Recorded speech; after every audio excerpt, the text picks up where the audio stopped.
Perlu sebuah inspirasi agar tak salah langkah dan tak salah tujuan.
Assalamualaikum warahmatullahi wabarakatuh.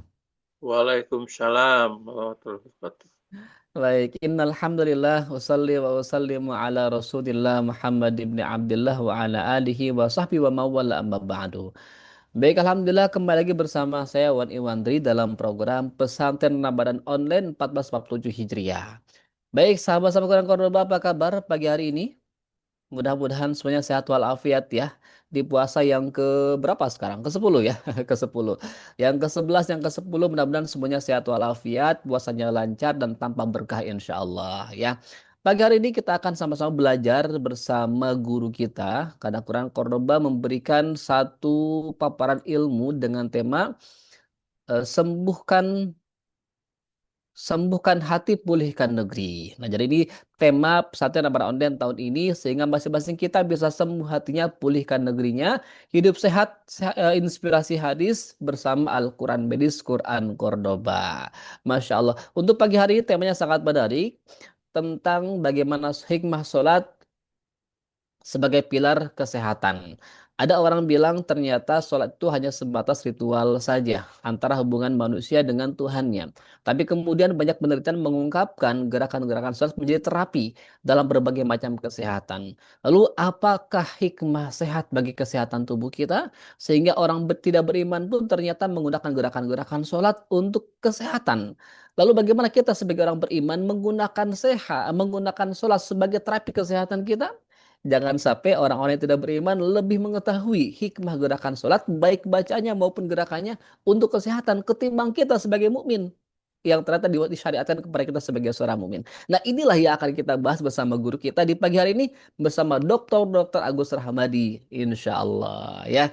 Baik, kemarin sebagai informasi kita sudah menyampaikan tentang pola makan ya. Ternyata pola makan sangat menentukan tentang kesehatan kita dan kemarin kita sampaikan ada bukunya Health and Life Balancing. Dan itu pun kita informasikan buku tersebut masih boleh diorder dengan harga spesial dan kabar baiknya untuk berkah Ramadan hari ini masih dapat promo spesialnya.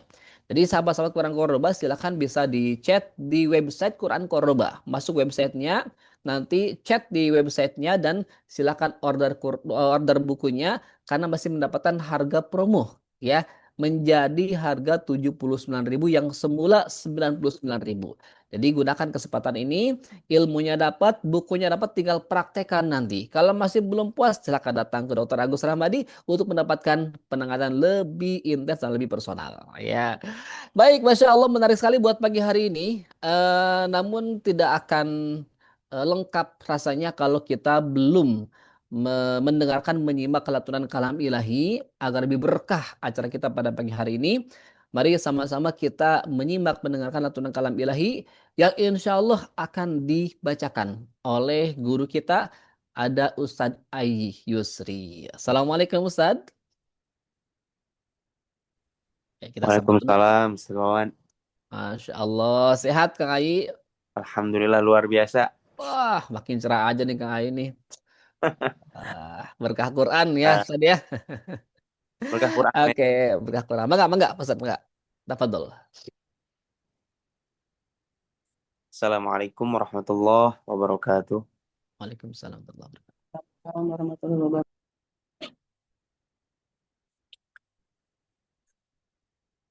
أعوذ بالله من الشيطان الرجيم.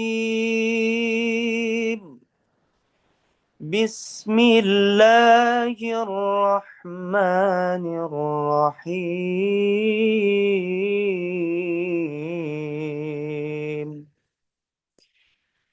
وأقيموا الصلاة وآتوا الزكاة واركعوا مع الراكعين. أتأمرون الناس بالبر وتنسون أنفسكم وأنتم تتلون الكتاب أفلا تعقلون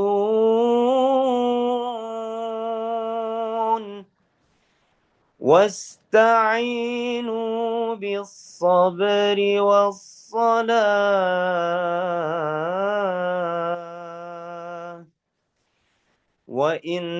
وإنها لكبيرة إلا على الخاشعين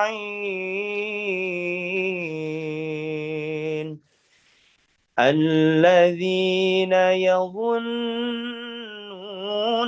أنهم ملاقو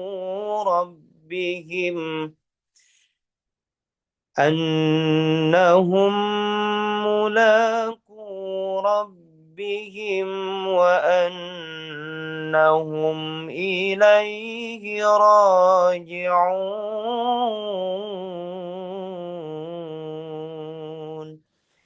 صدق الله العلي العظيم.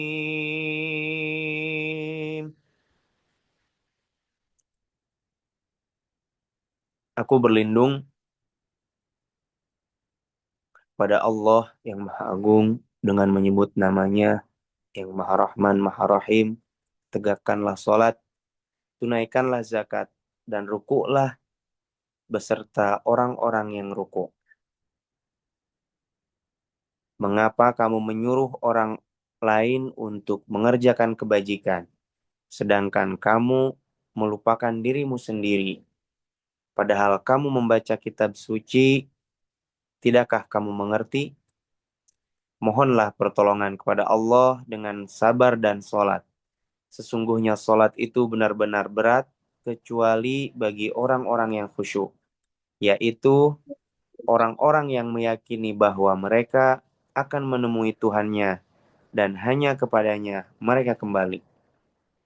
Maha benar Allah dengan segala firman-Nya. Assalamualaikum warahmatullahi wabarakatuh. Waalaikumsalam warahmatullahi wabarakatuh. Alhamdulillah, Masya Allah. Ya, sangat adem. Tadi kita menyimak dan juga memperhatikan kalam ilahi yang dibacakan oleh Kang Ustadz Ayu Yusri. Mudah-mudahan beliau yang membaca, kita yang menyimak, sama-sama mendapatkan rahmat dari Allah Subhanahu wa Ta'ala. Amin ya Allah Rabbal Alamin. Baik, sahabat Quran Cordoba, kita akan bersiap-siap untuk masuk ke materi kita. Silakan bagi sahabat-sahabat Quran, siapkan konsentrasinya, ya. Oh, ini ada yang sudah absen. Oh iya, saya belum absen ya pagi hari ini. Masya Allah. Ahlan wa sahlan yang sudah hadir, yang sudah bergabung. Masya Allah. Salam silaturahim buat bunda-bunda, buat ayah bunda semuanya. Mudah-mudahan sehat semuanya dimanapun berada. Ini saya bacain deh sekedap ya. Sekedap, orang-orang Seberang bilang bahasa Sunda. Sekedap. Kita bacain nih ya. Ada Imas Maisaro Cimahi hadir, ada Diana Cimahi Utara Cimahi ya. Merdu sekali, betul. Ini Kang Ayi ini merdu sekali ininya. Yang mau baca Quran belajar dari sekarang. Yang belum punya Qurannya, Quran Cordoba jawabannya. Hafid dari Labura hadir. Labura itu mana ya? Cimahi hadir, Riau hadir. Masya Allah, Riau hadir. Masya Allah. Sultan Cordoba, Bismillah hadir Pak Ustadz. Ya, Korea condong. Nah, ayah condong nanya Korea aja Kang. Udah Korea gitunya. Sugiamanto Jepara hadir. Jepara, Masya Allah. Salam kenal dari Jepara hadir ya. Solo hadir, Masya Allah. Pondok Gede hadir. Tetangga Pondok Gede ya. Cilacap hadir, Siti Khotimah Ahlana hadir, Masya Allah. Samsul, Selangor hadir, Selangor, ahlan wa sahlan, apa kabar? Nah, dari Malaysia rupanya ya bisa bergabung. Desti Kincor, akhirnya condong ya. Dari Taiwan hadir, Masya Allah. Taiwan ya, kemarin baru Malaysia, sekarang Taiwan. Hadir. Ahlan sahlan, ada Bu Eti, Kak Eti Carwati dari Taiwan. Tapi kayak nama Sunda ya, Bu Eti. Sehat-sehat terus Bu Eti ya. Bu Ida Palembang hadir, Makassar juga hadir. Wah, semuanya deh. Ini Masya Allah terhubung dan tergabung dalam keilmuan dan dalam belajar ilmu. Tolabul ilmi. Mudah-mudahan semuanya yang terhubung karena tolabul ilmi mendapatkan berkah dari Allah Subhanahu wa taala, ya. Baik, kita akan mulai pagi hari ini, temanya menarik sekali lagi. Temanya adalah hikmah sholat sebagai pilar hidup sehat. Jangan-jangan orang yang sering sholat malah dia sering sakit. Nah, kenapa yang seperti itu? Harusnya hikmahnya sholat semakin sehat. Ya, apa hikmahnya? Jangan sampai ketinggalan. Siapkan konsentrasinya, siapkan bukan cemilan ya. Siapkan kecatatannya. Catat yang penting, catat yang perlu. Kalau ada yang mau tanyakan, silakan tanyakan lewat chat Zoom. Nanti kita akan bacakan pertanyaan Buddha-Buddha semuanya. Ya, dan juga bagi yang mungkin sholat-sholat aja nggak ada kerasa apa-apa dalam kesehatan, barangkali ada yang salah dengan sholatnya. Penting banget untuk menyimak dan perhatikan tema kita pagi ini yang insya Allah akan disampaikan oleh guru kita, Dr. Agus Rahmadi, M. Biomed, MA, PhD. Oh, Masya Allah ya, ini banyak banget ininya pendidikannya sampai luar biasa. Ya, oke, kita akan sapa dulu guru kita. Assalamualaikum, Dr. Agus. Waalaikumsalam warahmatullahi wabarakatuh. Insya Allah. Apa kabar, Pak Dokter? Sehat? Alhamdulillah, Ustaz Tawan. Alhamdulillah sehat. Makin cerah aja nih Pak Dokter nih. Insya Allah. Cerah apanya? Ini Cerah lightingnya berarti, ini lightingnya Oh, berarti ya. pokoknya cerah wajahnya, cerah kesehatannya, cerah dompetnya, Insya Allah ya. Oke, mengapa kata Tafadol, Pak Dokter? Untuk sesi ini sepenuhnya saya serahkan kepada Pak Dokter. Silakan Pak. Ya, suara saya sudah jelas ya, Ustaz Tawan ya. Aman, aman. Aman, ini belum bisa share nih satu. Belum bisa share. Oke, mangga Oh dulu. iya, ulang lagi.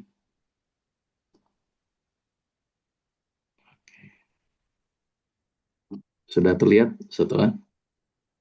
Masih, sudah terlihat. Saya slideshow dulu ya.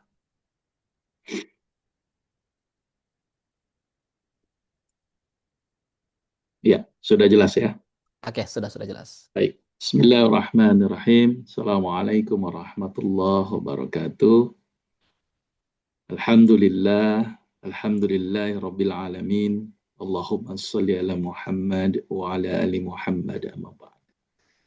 Ya, senang kita bisa bertemu kembali, kita belajar bersama, ya sahabat-sahabat Quran semuanya, mudah-mudahan semakin mencintai Quran. Apalagi di bulan Ramadan ini, bulan yang banyak target baca Quran, tapi jangan lupa, ya petunjuk-petunjuknya ini tolong diperhatikan, petunjuk-petunjuknya ini tolong diamalkan. Dzalikal kitabul la raiba fi hudal lil muttaqin. Ya, petunjuk bagi orang-orang yang bertakwa. Nah, hari ini kita bicara tentang sholat.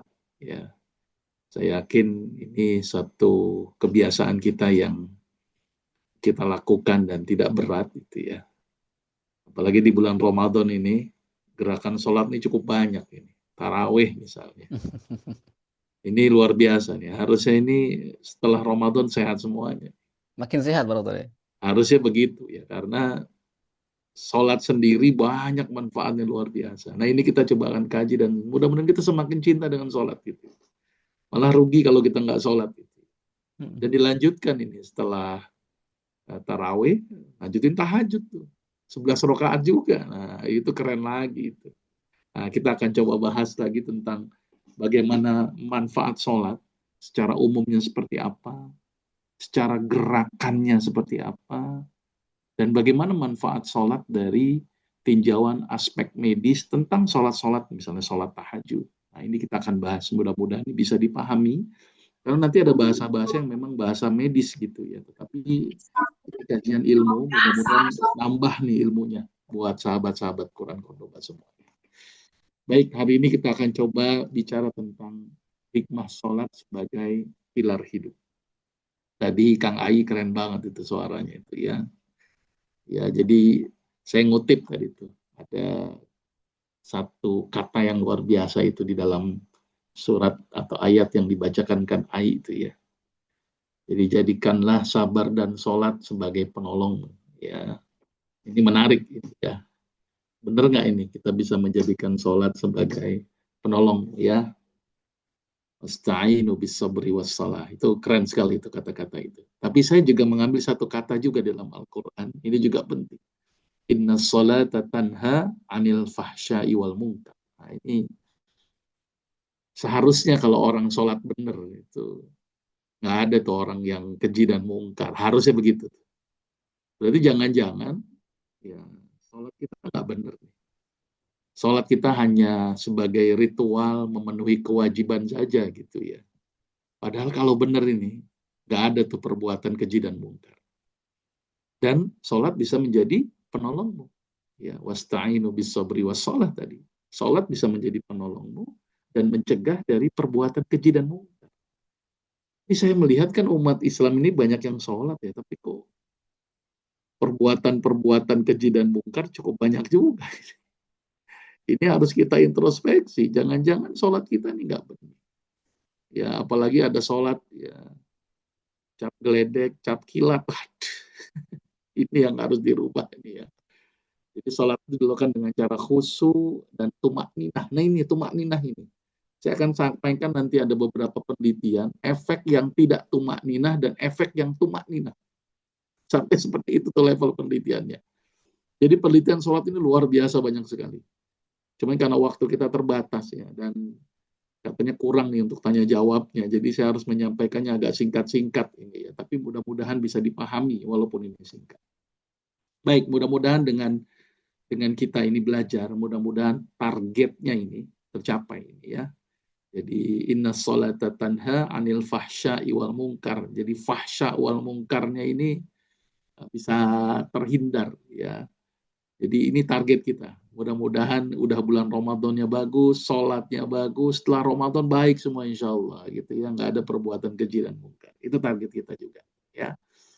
Baik, sholat dimulai dengan wudhu. Ini menarik kalau kita mengkaji wudhu.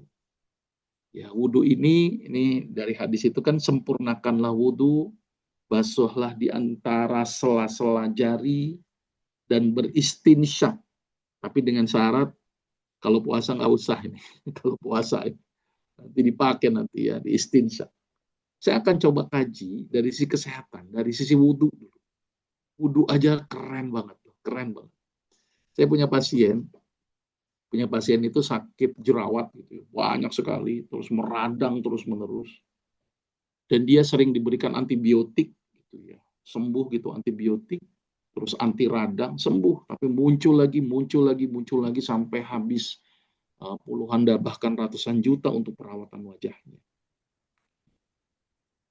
Kemudian datanglah ke saya obati.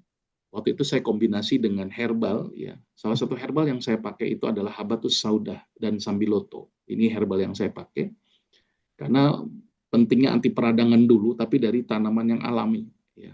Sambiloto sama habat. Saya kasih itu.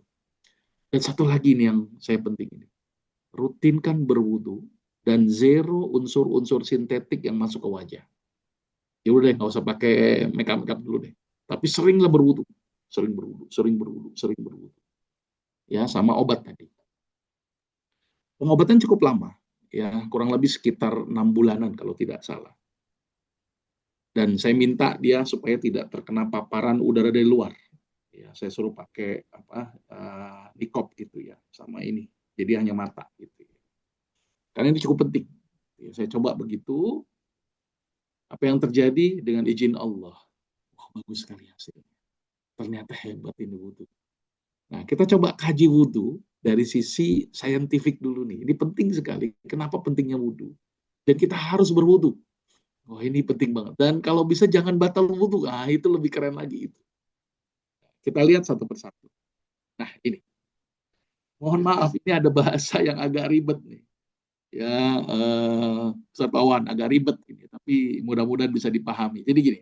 Siap. Kita wudhu dengan air. Ini wudhu dulu ya. Satu dengan air dulu. Ya. Misalnya dari wajah.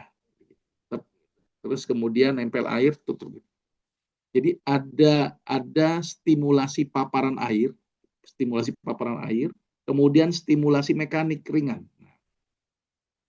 Ternyata ketika kita paparan air dan stimulasi mekanik ringan, itu ternyata akan terjadi pelepasan biofilm. Jadi bakteri itu nempel di kulit. Itu kalau nggak disapu atau dibersihkan gitu, itu nggak akan bisa hilang. Maka itu pentingnya proses penyapuan tadi. Sapu. Ya. Jadi bakteri ini akan terbuang. Ya, maka itu ada penelitian orang yang tidak berwudu dan orang yang berwudu gitu, yang sering berwudu sama yang jarang berwudu ditempel di swab gitu ya. Jumlah kumannya itu paling banyak orang yang tidak berwudu. Dan ternyata terbukti bahwa usapan air kemudian disekak dengan gerakan mekanik ringan itu akan menghilangkan biofilm. Maka itu orang yang sering jerawat tadi bagus tuh, kuman-kumannya tersekak. Nah, gitu, tersekak. Dan ini yang menariknya. Karena orang kebanyakan efek antibiotik, bakteri baiknya semakin sedikit. Ya, bakteri baik semakin sedikit, respon imunnya juga semakin menurun, apalagi dikasih golongan steroid. Turun semua tuh respon imunnya. Tetapi dengan berwudu, ya, terus kemudian ada usapan ringan gitu ya. Wudu, usapan ringan, itu ternyata ada satu komponen respon imun di dalam kulit kita yang namanya sel keratinosit. Nah, ini ada istilah lagi baru nih Mas Ustaz Wawan. Mudah-mudahan nih bisa dipahami. Pulang-pulang dapat oleh-oleh nih, sel keratinosit. Nah, ternyata sel keratinosit ini akan mengekspresikan satu zat. Dia akan mengeluarkan satu zat ya, yang memiliki efek antimikroba. Namanya sistem antimikroba peptide. Ternyata ada dua komponen yang diproduksi oleh sel keratinosit. Ini bahasanya ilmiah ya, tapi harus upgrade nih. Ya, teman-teman di sini harus upgrade, sahabat-sahabat Quran di sini harus upgrade tentang bahasa-bahasa ini. Ya. Nah, ternyata ada dua komponen antimikrobial peptide yang diproduksi. Yang pertama adalah defensin dan yang kedua katelisidin. Nah, ini istilah baru, tapi ini harus saya sampaikan. Dan itu ternyata penting sekali untuk proteksi kulit kita. Jadi kulit itu nggak gampang kena infeksi, nggak gampang jerawatan. Apalagi kita wudhu sehari minimal 5 kali coba. Jadi difensinnya keluar, katelisidinnya keluar. Jadi kuman pun siap tuh dieksekusi. Apalagi wajah kena paparan terus, tangan kena paparan terus, kaki kena paparan terus. Dan itu merupakan tempat sarangnya kuman, maka harus dibersihkan terus. Karena kalau tidak numpuk. Perawatannya ribet. Kalau ini mudah, wudhu saja, wudhu. Dan kalau bisa jangan banyak unsur-unsur kosmetik di dalam wajah kita, kan itu unsur-unsur sintetik. Jadi alami aja dengan wudhu. Itu memberikan hasil luar biasa buat wajah kita, tangan kita, kaki kita. Nah, ini baru dari satu aspek, bahwa sekaan atau paparan air dan stimulasi mekanik ringan itu melepaskan biofilm kuman, dan yang kedua mengaktifkan sel keratinosit, dan dia akan memproduksi 2 antimikrobial peptide, namanya difensin dan katelisidin. 1 manfaat. Maka itu pasien saya itu bagus tuh orang yang jerawat tadi. Yang kedua, ini menarik, ketika kita melakukan istinsyaq. Hirup. Ini nggak bulan puasa ya, kalau puasa saya larang ini ya. Itu dihirup, kemudian dikeluarkan lagi. Istinsyaq, istinsar. Ya, istinsyaq, istinsar.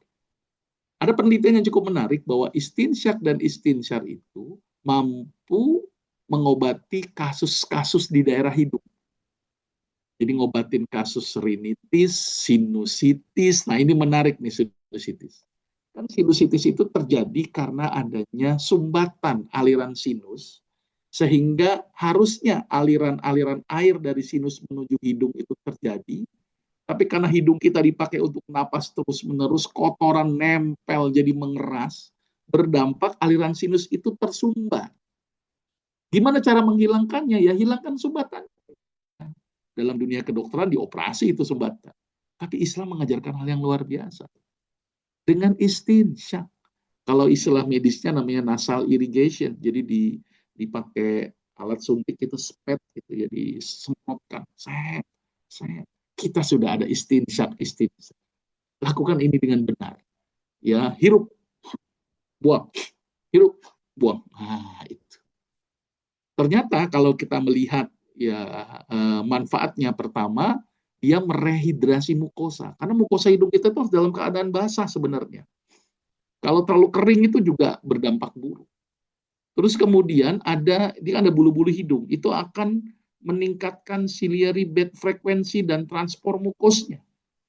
Sehingga kalau bulu hidung kita aktif gitu, gerakannya gitu kan, dengan berwudu dibersihin, itu secara aktif akan mengeluarkan kuman-kuman tuh. Itu istinsyaq, begitu luar biasanya.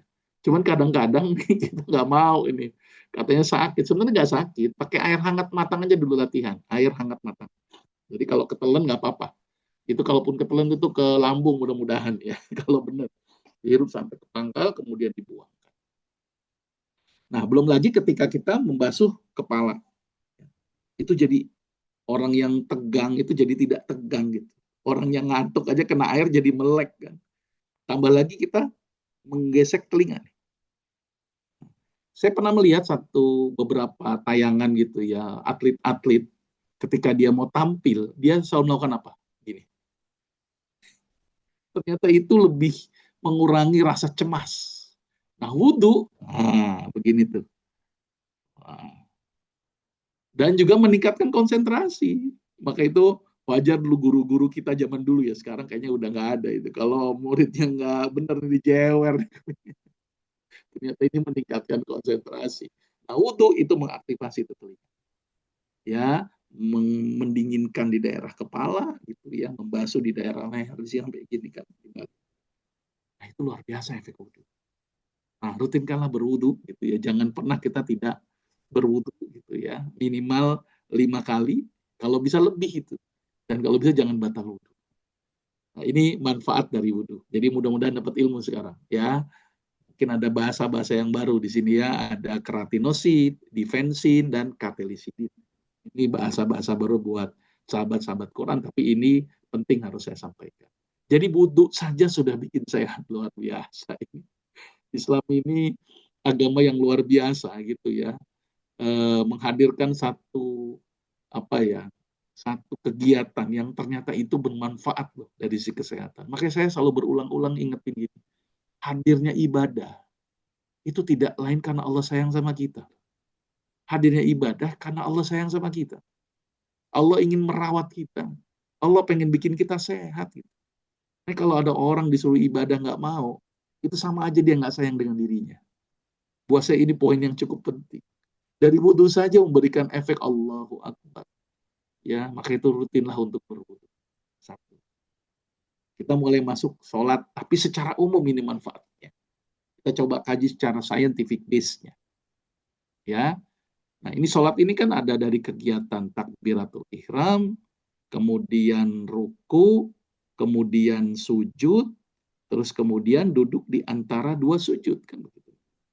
Nah, ini yang akan kita bahas nanti gerakannya. Tapi ini adalah komponen-komponen dalam sholat kan, berdiri tegak, ruku, sujud, duduk di antara dua sujud. Ini komponen-komponen dalam sholat. Kita akan kaji dari banyak aspek. Pertama dari aspek secara umum dulu, baru nanti dari aspek gerakannya. Kita lihat secara umum dulu. Lihat, kalau kita sholat, maka banyak otot yang terlibat. Ini ada beberapa otot, ya, otot bicep nih di daerah lengan, tricep, pectoralis nih ketika kita begini. Ya, ini tertarik ya. Scapula ya kan di daerah belakang. Terus daerah rectus femoris di daerah paha ya. Bicep femoris, tibialis, gastrocnemius itu tulang betis tulang betis di belakang tulang betis ya. Itu beberapa otot yang ternyata terlibat dalam gerakan sholat. Maka itu kenapa sholat dikatakan sebagai latihan terapeutik. Ini jurnal tapi saya Indonesiakan. Ya. Sholat itu merupakan gerakan olahraga yang ringan. Nah, ini luar biasa ini ternyata. Sampai ada orang meneliti, ini jurnalnya di bawah ya, nanti bisa silakan kalau mau lihat jurnalnya. Sampai meneliti diukur tuh beberapa perbandingan olahraga-olahraga yang lain. Olahraga yang sering kita lakukan itu misalnya squat ya, olahraga squat tuh yang naik turun. Sama satu lagi child pose itu sering dipakai untuk olahraga. Sampai dibandingkan apa manfaat dari gerakan sholat ini sebagai terapeutik exercise gitu ya, atau latihan terapeutik. Kita lihat dari jurnal ini ya. Tapi selain itu juga karena ototnya aktif, maka akan menurunkan risiko sakit sendi. Baik itu sendi lutut gitu ya, sendi di daerah punggung gitu. Nanti kita lihat manfaat gerakannya, dan juga bagus untuk sistem peredaran darah. Nah, ini luar biasa ini. Nanti saya tampilkan lagi penelitian-penelitian tentang sholatnya. Ini yang saya coba lihat kaji. Kita lihat di sini diukur dengan satu alat yang namanya EMG, elektromiografi, dalam beberapa otot besar yang dipakai. Lihat kalau kita lihat ada beberapa olahraga atau gerakan dibandingkan dengan sholat. Ini kalau kita lihat. Ini berbagai gerakan. Kalau kita lihat di sini. Ini yang sholat gitu ya. Ternyata sholat hampir melibatkan begitu banyak aspek. Ya, hampir semua otot terlibat. Lain halnya dengan hanya child pose atau squatting exercise. Jadi sebenarnya sholat itu sudah menjalankan dua aspek latihan fisik. Squatting exercise dan child pose. Kena tuh semuanya sholat. Jadi udah daripada ribet banget nih olahraga, misalnya kita nggak sempet gitu kan, di tempat gitu, udah sholat aja. Sholat itu udah merupakan kegiatan olahraga yang luar biasa. Itu dari sisi aspek diukur EMG-nya. Nah, ya, jadi satu alat yang untuk mengukur kekuatan atau gerakan otot. Sampai kita lihat di sini beberapa gerakan-gerakan semuanya diukur. Intinya apa? Intinya adalah ternyata sholat mengaktifasi otot kita. Otot yang tidak dipakai bergerak itu bisa menyebabkan atrofi. Atrofi itu mengecil.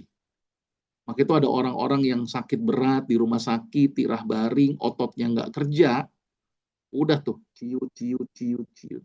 Nah, ternyata sholat itu mengaktifasi otot, mencegah timbulnya atrofi otot. Maka itu sholat dah itu. Sholat itu bentuk maintenance dari Allah supaya ciptaannya bagus, tuh ototnya bagus, jadi nggak gampang masalah gitu. Ini salah satu penelitian yang cukup menarik gitu ya, bahwa ternyata sholat mengaktifasi otot, mencegah timbulnya atrofi otot, kemudian fungsi otot menjadi lebih optimal. Ini dari satu penelitian. Satu. Jadi wajar aja tuh orang yang sholatnya benar, tapi benar sekali lagi ya, perhatikan tumakninahnya, gerakannya harus tepat, rukunya harus benar, lurus gitu, membentuk 90 derajat, rukunya harus benar, gerakannya jangan cepat-cepat. Nah ini penting. Ini saya sampaikan lagi nanti. Baik. Itu penelitian yang pertama. Ini penelitian yang selanjutnya. Ternyata ada satu penelitian tadi diukur dengan EMG, elektromiografi, sekarang diukur dengan EEG, elektroencephalografi. Ternyata dilihat aktivitasnya. Nah, ini jurnalnya yang di bawah. Ya, saya bikin tulisan kecil di bawah, ini jurnal referensinya gitu ya. Ternyata ada satu aktivitas saraf di dalam tubuh kita. Yaitu saraf otonom, saraf yang bukan karena kehendak kita. Jadi saraf yang bekerja secara otomatis. Ya, di luar kehendak kita. Gitu ya. Saraf otonom. Nah, ada dua saraf otonom yang namanya parasimpatis dan yang namanya simpatis. Ternyata kita penting nih saraf simpatis, parasimpatis, penting semuanya. Tetapi ketika aktivitas simpatis meningkat terus-menerus, nah itu juga berisiko. Maka itu pentingnya sholat ternyata meningkatkan parasimpatis, mereduksi saraf simpatis. Maka itu kenapa sholat itu bisa bikin kita tidak cemas dan menurunkan resiko penyakit kardiovaskuler, jantung dan pembuluh darah. Jadi bisa mengurangi tensi, gitu kan, bisa mengurangi kecemasan, dan denyut jantungnya menurun. Ini ada penelitiannya lagi. Ini penelitian secara kasarnya saja, ternyata aktivasi saraf parasimpatis dan reduksi saraf simpatis. Ini biar dapat ilmu lagi nih, bukan simpati ya, ini simpatis. Saraf otonom. Yang parasimpatis ketika keluar lebar pembuluh darahnya, simpatis keluar ciut pembuluh darahnya. Parasimpatis jantung jadi rileks, simpatis jantung jadi kerja berat. Nah, ternyata sholat mereduksi simpatis, mengaktifasi parasimpatis. Kira-kira begitu gambarannya, ya. Jadi dapat tambahan lagi ini. Oke, penelitian selanjutnya. Nah, ini ngelihat lagi nih, coba deh denyut jantung sama tekanan darah diukur. Ternyata ada penelitian, denyut jantung itu berbeda-beda dari masing gerakan. Dan yang luar biasanya, tekanan darah menurun ketika dilakukan gerakan sholat. Ini penelitian juga luar biasa. Saya melihat penelitian ini saya lihat pada slide selanjutnya. Nah, ini lihat. Kalau kita lihat di sini, hasil penelitian ini, lihat nih, posisi berdiri, posisi ruku, posisi sujud, posisi duduk. Ada 4 komponen utama tadi yang saya bilang. Ternyata denyut jantung, ya denyut jantung, posisi sujud itu lebih lambat. Maka itu banyakin sujud ini. Ini penting banget ini ya. Ya sujud itu kan sampai 1 rakaat. Nah, kemudian diukur tuh nadinya. Kalau kita lihat sebelah kiri ini nadinya, ya, sebentar. Ini aktual sholat, ini mimik sholat. Bedanya apa? Aktual sholat itu benar-benar sholat. Satu ini peragaan sholat, mimik sholat. Kira-kira begitu. Ternyata denyut nadinya pun juga mengalami perbedaan antara posisi berdiri, ruku, sujud, sama duduk. Dan ternyata diukur juga tekanan darahnya. Kalau kita melihat ini aktual sholat, ini mimit sholat. Sebelumnya segini, turun segini. Sebelumnya sebegini, turun segini. Sistol itu tekanan tensi, ada bagian atas namanya sistol, dan ada bagian bawah namanya diastol. Nah ini. Ya, ini mimit juga yang peragaan sholat cuma diperagakan, tidak sholat beneran gitu ya. Itu juga mengalami penurunan. Peragaan aja bikin turun. Ya, terus kemudian ini juga bikin turun yang aktual sholat. Kira-kira begitu. Sudah ya, ini coret-coretannya banyak ternyata ya. Tidak hanya saya aja yang nyoret.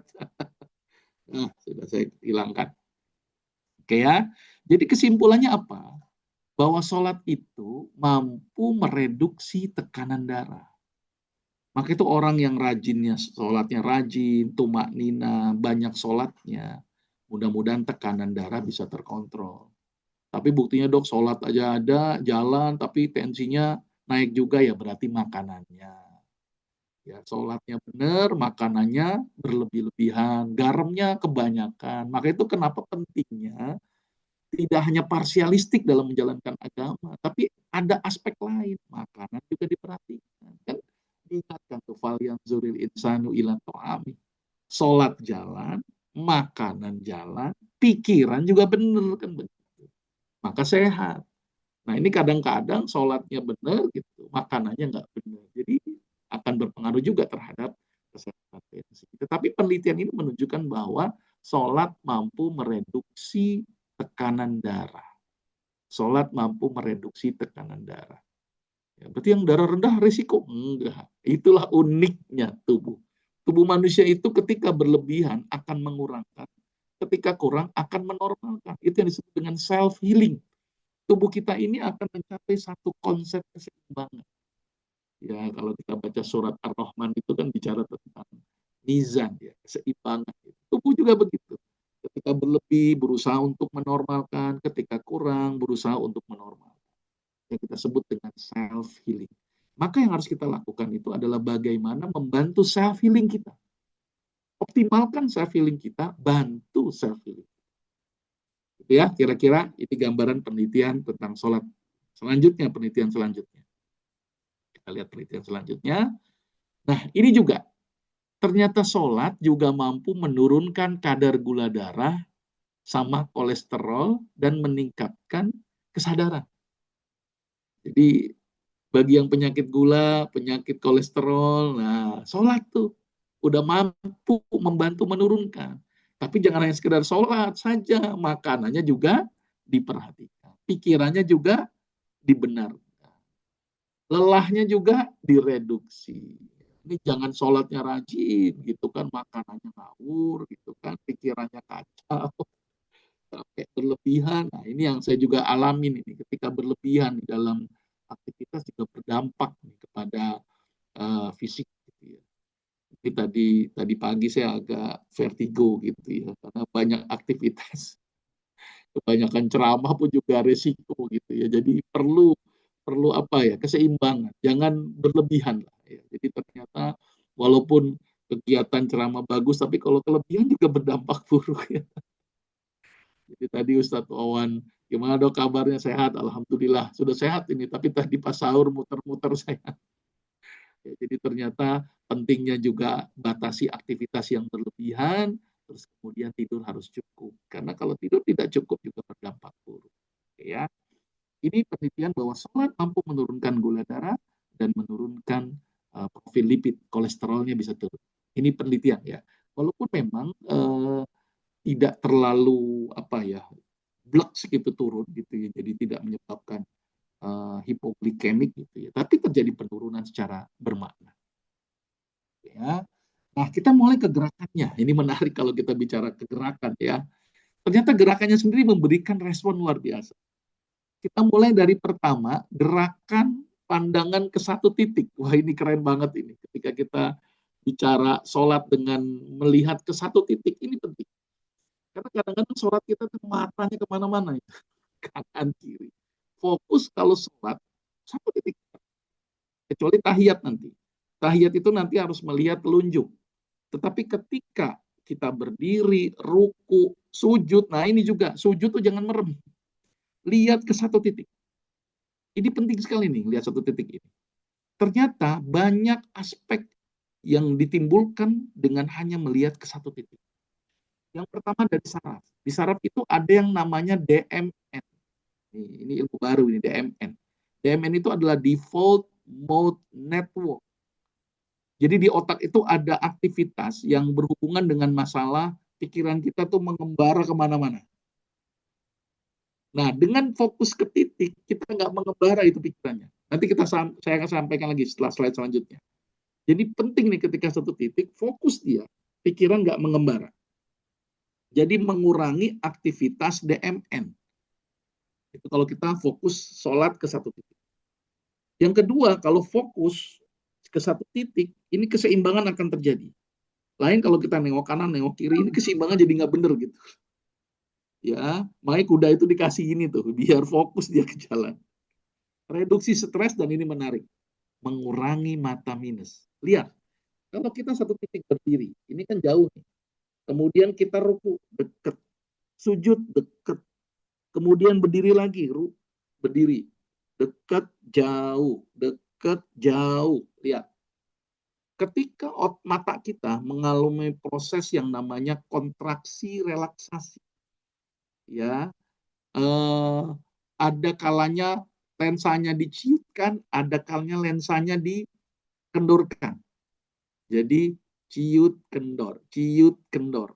Kenapa timbul mata minus? Karena elastisitas daripada lensa yang terbatas, kaku. Maka itu kenapa kalau kita melakukan kegiatan monoton deket, itu juga nggak bagus. Ya, maka itu perlu ada deket jauh. Ada satu alat, ini satu alat namanya iBright, itu dulu pernah diiklankan di TV. Itu cara menstimulasi mata minus dengan cara begitu, dicari pandangan deket jauh. Jadi akan mengaktifasi otot-otot penggantung lensa. Jadi ada akomodasi relaksasi, sehingga lensanya menjadi lebih lentur. Maka itu sholat yang benar, melihat tempat sujud, itu akan mengurangi mata minus. Bahkan mata plus juga bisa tuh dibantu dengan cara sholat melihat tempat sujud ke satu titik. Jadi bagi kalau mata minus, coba deh sholat yang benar. Karena saya pernah ada pasien begitu, minusnya berkurang tuh, ya.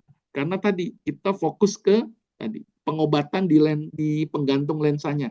Jadi akomodasi relaksasi kan mata minus gitu kan, mata plus itu kan karena lensanya kurang elastis dalam merespon cahaya, sehingga cahaya itu masuk ada yang di depan retina, ada yang di belakang retina.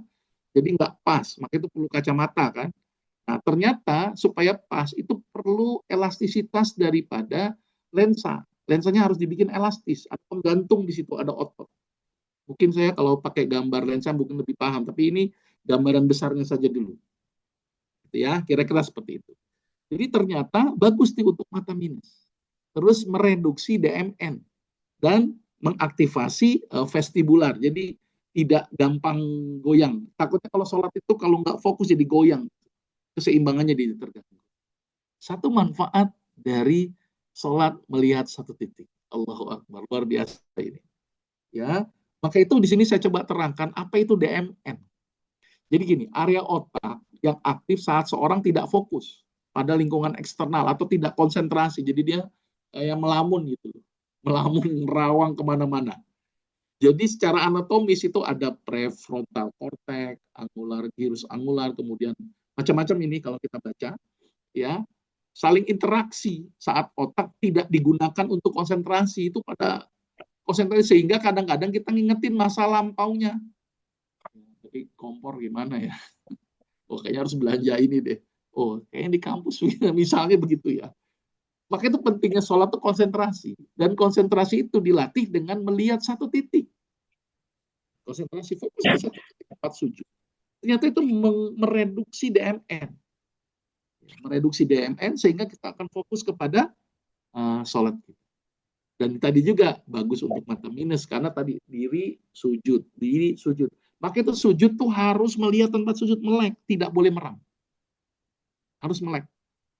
Nah, oke ya, mudah-mudahan bisa dipahami. Baru satu gerakan saja. Berarti yang kacamata dilepas dok. Pas sholat. Sholat lepas, emang antum pakai kacamata? Sholat, buat saya dilepas. Lepas ya. Iya, emang Ustadz Wan kalau sholat kacamatanya dipakai, emang bisa? Saya nggak berkacamata udah. Kalau sholat kacamatanya di mana-mana biasanya orang dilepas deh. Oh, Ya lepas bisa ya. aja dipakai sih, takutnya kan jatuh dia kan. Ganjel Taruh. ya. Ganjal juga. Dilepas. Jadi kalau sholat dilepas aja. Ya, jadi biar fokus ke tempat sujud dan itu sebagai latihan dia untuk daya akomodasi daripada si lensa.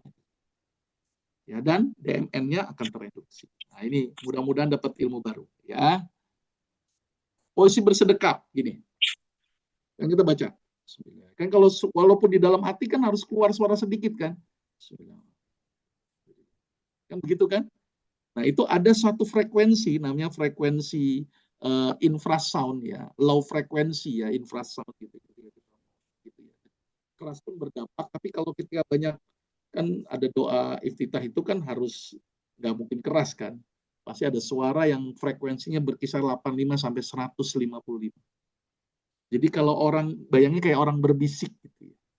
Ternyata frekuensi rendah orang berbisik itu bisa meningkatkan HRV, heart rate variability. Ya, jadi bagus nih untuk bikin rileks. Kayak kita gini, kalau mau bisik-bisik kan takut kedengaran orang. Jadi orang itu jadi ngomongnya lebih pelan. Kalian beda bayangin antara orang yang marah-marah sama orang yang ngomong lagi bisik-bisik. Ya kan?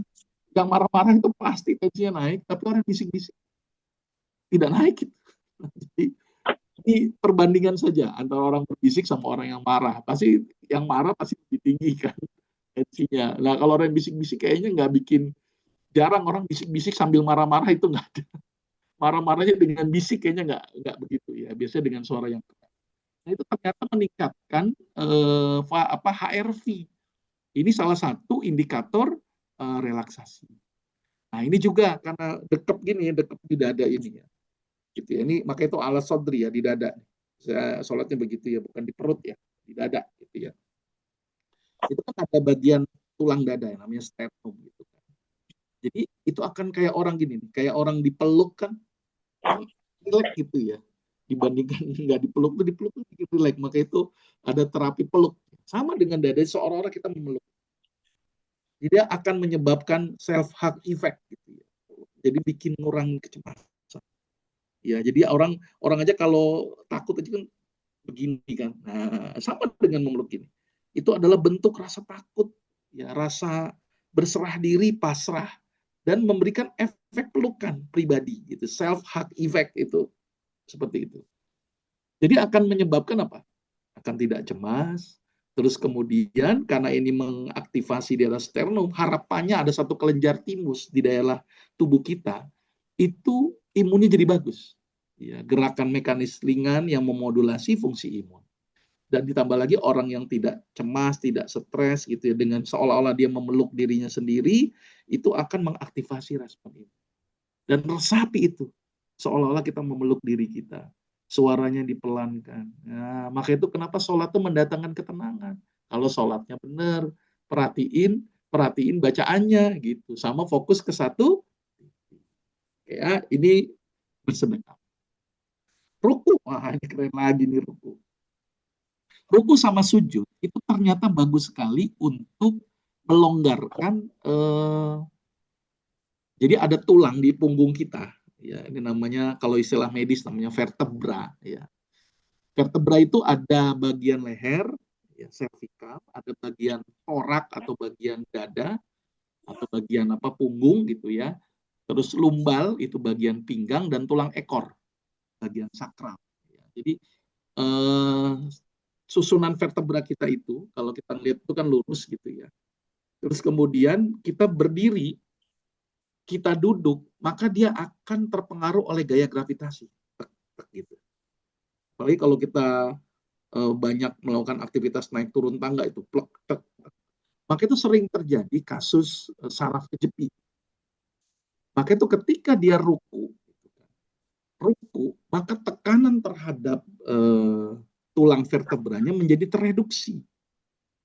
Apalagi ketika ruku ada daerah tulang vertebra atau ruas-ruas tulang belakang kita, daerah lumbal dan sakral atau pinggang dan tulang ekor, itu membuka itu. Maka itu bagus sekali nih untuk orang yang saraf kejepit di daerah lumbal dan sakral. Ya, penelitian begitu. Jadi kalau kita rukuk gitu, tapi yang benar ya rukuknya ya, bukan terlalu sujud banget, juga jangan terlalu dengak banget, tapi bikin sudut 90 derajat. 90 derajat. Jadi kalau kita naruh gelas di atasnya itu nggak jatuh gitu. Nah, ternyata, tapi saya lagi mata fokus ke tempat sujud. Jadi agak sedikit ini ya, bagian kepalanya. Karena fokusnya ke tempat sujud. Maka daerah lumbal, daerah sakral, walaupun ini akan terjadi peregangan. Jadi antar tulang itu jadi meregang gitu. Maka itu bagus sekali ini untuk kasus-kasus gitu ya. Kasus-kasus penyempitan di daerah tulang-tulang belakang kita. Nah, gerakan ruku. Ditambah lagi gerakan sujud nanti, makin bagus lagi itu. Maka itu sholat itu juga memberikan aspek untuk mencegah timbulnya terjadinya saraf kejepit. Ya, ditambah lagi karena di situ tempat keluarnya satu saraf, ya saraf skiatik ya di daerah lumbal gitu dan sakral, karena dia menekuk gitu, maka dia akan melonggar, maka juga akan mengurangi kompresi daripada saraf skiatik. Ya, ditambah lagi ketika sejajar gitu kan, jantung akan meningkatkan saraf parasimpatisnya melalui saraf vagus. Jadi bikin detak jantungnya jadi rileks, meningkatkan relaksasi. Apalagi nanti sujud. Nah ini kita akan bicara sujud nanti di sini. Jadi stretching juga ketika rukuk. Coba dirasain. Pegang di dengkul, kemudian ditarik. Itu stretchingnya enak banget. Tapi tumakninah ya, jangan cepet-cepet. Nikmati gitu, tarik itu semua otot-otot kecil antar tulang spinal itu ketarik di daerah tulang. Kemudian tarikan itu juga akan mengeluarkan endorfin. Jadi endorfin ini jadi teraktivasi gitu ya, karena terjadi stretching gitu ya, tarikan. Berarti maka itu wajar aja sholat tuh harusnya udah tenang tuh, dari dekap aja udah tenang, melihat tempat sujud sudah tenang, konsentrasi, rukuknya lagi coba, lumbalnya semakin longgar gitu kan, terus kemudian keluarnya endorfin, maka itu orang yang sholat itu dengan hadirnya endorfin harusnya tenang. Kalau sudah tenang, maka itu tadi ya inna sholata tanha anil fahsya'i wal munkar gitu loh. Kalau udah tenang jiwanya, maka tidak akan berbuat keji dan munkar. Dan dengan jiwa yang tenang tadi ya, wasta'inu bis sabri wassalah, jadikan sholat dan sabar itu sebagai penolongmu itu. Maka tambah ketika kita stres, ketika kita cemas, apa yang harus kita lakukan? Stres, wudu, sholat 2 rakaat, baca Quran, itu 3 paket yang luar biasa bikin kita rileks. Sholat, wudhu, sholat 2 rakaat, baca Quran. Itu saya sarankan tuh pada orang-orang yang stres. Karena ternyata secara teoritis tadi, dari wudhu saja bikin rileks, ya kan, dari sholat saja itu bikin aktivasi saraf parasimpatis dan timbul relaksasi juga, dan keluar endorfin ketika posisi rukuknya, dengan baca Quran kemarin kita bahas. Jadi sebenarnya aktivitas ibadah ini bikin tenang orang. Maka itu saya sempat berpikir ya, apa 5 kali ya, kenapa nggak sekali aja gitu loh. Ternyata manusia itu banyak stresor.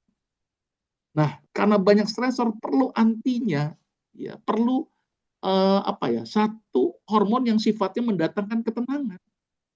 Nah, salah satunya endorfinnya itu diaktifasi. Maka itu sholat itu bikin tenang harusnya. Ya. Nah, ini penting juga iktidal. Jadi setelah di stretching gitu kan, maka akan terjadi kontra ruku. Jadi ibarat gini, ibarat besi itu kalau karatan ya, apa yang dilakukan? Kan dibengkokin gitu ya. Biar rontok itu karatannya. Dan biar ada gerakan kontranya, anti kontra gitu ya. Sehingga apa yang terjadi? Akan merangsang pengeluaran sinovial menjadi lebih bagus. Jadi menginduksi pengeluaran cairan sendi. Jadi sendi itu akan keluar jadi lebih elastis. Jadi kalau kita melihat barang yang nggak pernah digerak-gerakan kan kaku. Nah, tapi kalau digerakkan kan jadi lebih elastis. Sama dengan tubuh kita. Kalau jarang bergerak kaku, maka itu tidak olahraga. Dan olahraga yang paling ringan sholat. Ini keren banget ini sholat ini. Gerakan yang luar biasa, tapi dilakukan dengan benar harusnya. Ya, jadi syaratnya adalah tumakninah dulu. Lakukan secara perlahan, tumakninah. Jangan buru-buru. Ingat nih, jangan buru-buru. Nikmati tuh ruku. Subhanallah. Subhanallah. Nikmat. Sami Allah. Ternyata tumak ninah ini penting. Ini perbedaan antara yang tumak ninah dan enggak tumak ninah. Lihat tuh. Ya, tumak ninah itu aktivasi saraf parasimpatis, jadi bikin tenang. Kalau buru-buru, sholatnya kilat, cap geledek gitu. Jadi malah simpatis, malah stres. Dan resiko namanya orthostatic hypotension, karena ada gerakan yang mendadak. Nah, itu nggak boleh begitu. Makanya gerakannya harus pelan. Sami Allah. Jadi mencegah namanya orthostatic hypotension. Jadi harus begitu tuh posisinya sholat tuh. Tumak ninahnya tuh begitu. Terus realignment juga pelan, baik. Ya, kalau orang keras kan malah jadi resiko. Nah, tetapi kalau dengan perlahan-lahan akan memberikan hasil secara optimal. Jadi sholat itu ya harus tumak ninah, resapi itu apa yang kita baca. Resapi coba. Ya, subhana rabbiyal a'la, subhana rabbiyal azim, sami Allahu liman hamidah. Rabbana walakal hamd, itu nikmat sekali. Harusnya sih udah habis satu enteng, rileks gitu. Ya. Ini belum nanti kita kaji ya waktu ya sholat ini penting banget ini ya, tapi waktu kita ini sangat-sangat terbatas ya. Nanti kita banyak tanya jawab. Oke, saya lanjutin lagi. Nah, inilah sujud. Waduh, keren banget ini. Sujud ini luar biasa ya. Jadi ada 7 kontak kan, dahi, hidung, itu kan, kemudian telapak tangan, lutut, dan jari. Itu bukan mulut ya, hidung. Sepesek-pesek orang nggak akan nempel nih mulutnya, masih ada hidung ya. Kalau kita ngelihat ketika sujud itu kan leher agak nekuk gitu. Itu ternyata tekukan normal. Ya, mulut nggak nempel, jangan nempel, nanti terlalu overekstensi, terlalu begini. Makanya patokannya hidung. Jadi ternyata itu akan bisa bikin jadi tulang servikal atau tulang leher itu harus agak melengkung sedikit. Jangan lurus. Makanya ketika sholatnya benar, itu akan mengembalikan fungsi daripada lehernya itu. Jadi benar. Terus tadi, sama dengan ruku, dekompresi tulang belakang. Jadi tulang belakang jadi dekompresi, nggak neken. Ya. Terus kemudian, nah ini keren banget ini ketika kita sujud. Ya, kalau kita lihat di sini, posisi jantung kan lebih tinggi, sehingga darah ke otak itu menjadi lebih kuat. Ya, maka itu kenapa sholat itu juga mencegah Alzheimer, sekaligus ngapal bacaan itu kan. Ngapal bacaan, terus kemudian aliran darah ke otak jadi bagus. Ya, terus kemudian jantung kan jadi bergerak bebas mengompak. Jadi dia nggak perlu kerja berat sekali. Ditambah lagi tekanan itu, di daerah sini ada namanya reseptor karatoid body. Ya. Di daerah leher kita, itu ada namanya, di sini kan ada namanya arteri karotis. Ya. Itu ada reseptor yang ternyata ada respon menurunkan tekanan darah. Maka itu saran saya ketika orang sujud, jangan mendadak gitu. Tep. Nggak bagus tuh, makanya pelan-pelan. Allahu Akbar. Allahu Akbar. Harus pelan ini ya. Tumak ninah lah. Jadi jangan mendadak, jangan cepet. Sep, sep. Apalagi yang orang-orang tua tuh, waduh, resiko sekali kalau kita gerakannya terlalu cepat. Jadi khawatir timbul tadi ya orthostatic hypotension gitu ya. Jadi gerakan yang mendadak akan berdampak cukup berat. Maka itu harus tumak ninah. Nah, ini saya ngobatin orang yang wasir. Wasir itu dengan sujud. Karena kan wasir itu terjadi karena tahanan pembuluh darah dari bawah di daerah anus menuju ke jantung terhambat akibat apa? Tekanan di daerah abdomennya meningkat, di daerah perutnya meningkat. Gitu ya. Jadi misalnya ngeden terlalu gitu kan, itu menyebabkan timbulnya wasir. Makanan yang kurang serat akibatnya sembelit, jadi aliran darahnya juga jadi masalah. Jadi ternyata sholat itu bagus sekali untuk membantu orang-orang yang wasir. Karena anusnya lebih tinggi daripada jantung, sehingga aliran darah menuju ke jantung menjadi lebih lancar. Maka itu salah satu terapi yang saya berikan untuk orang-orang yang wasir itu dengan memperbanyak sujud. Memperbanyak sujud. Ya, itu salah satu. Ya, mudah-mudahan kita semakin cinta ini ya sama sholat. Ya. Satu lagi adalah tahiyat awal. Nah ini juga menarik nih. Kalau kita duduk bersila, bersila itu kan berarti bokong kita nempel ke apa ya, ke tempat ya, ke ubin gitu ya, atau ke karpet ya. Itu apa ya, tekanannya jadi lebih kuat. Ya. Lain halnya dengan duduk tahiyat, itu kan masih ada bantalan kaki.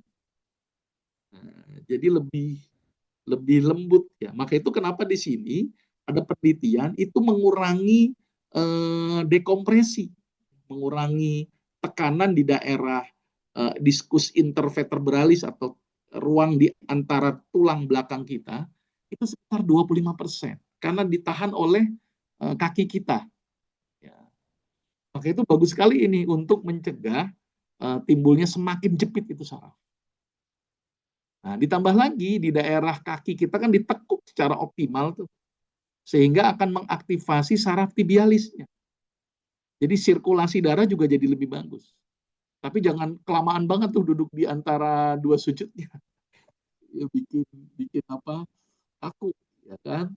Nah, tapi kalau sujud, nah lebih lama oke tuh, karena nggak ada yang ketekuk maksimal. Tapi kalau duduk dua sujud itu kan di daerah tulang itu tekuk. Maka itu nggak bisa terlalu lama itu yang duduk istisrof itu kan, karena iftiros itu kalau duduknya lama jadi neken, maka itu ada batasannya.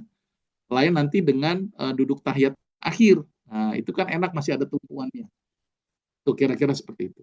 Nah di sini juga ada gerakan namanya Patrick dan Conta-Patrick. Ini untuk uji kompresi pisiformis. Jadi gini, jadi ada satu penyakit namanya piriformis syndrome. Piriformis syndrome itu adalah salah satu penyakit yang disebabkan karena kita sering duduk terus-menerus. Jadi ada satu otot namanya piriformis. Di situ tempat nempelnya dengan satu saraf. Di situ ada saraf yang keluar dari tulang belakang gitu kan. Ada satu saraf yang kalau dia teraktivasi terus-menerus itu piriformisnya atau otot tadi, timbullah peradangan-peradangan. Makanya namanya timbul piriformis syndrome, sakit, susah jalan, meradang, nyeri. Nah, ternyata gerakan-gerakan duduk iftirosh ini itu ternyata bagus tuh untuk memperbaiki ya. Jadi uji kompresi piriformisnya dilihat tuh.